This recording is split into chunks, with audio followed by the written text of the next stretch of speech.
In this video, I will show you how to minus data in Excel. Like you want to minus 50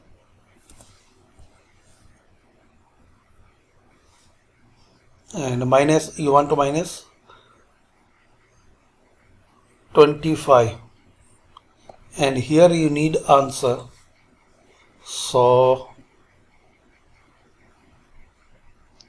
So type here equal sign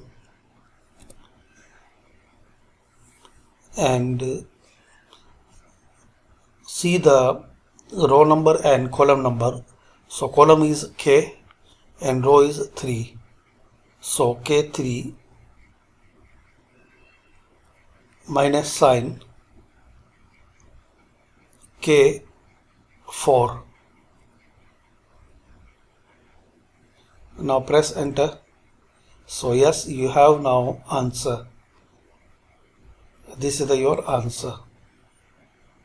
You need this formula, equal sign and your cell number minus cell number.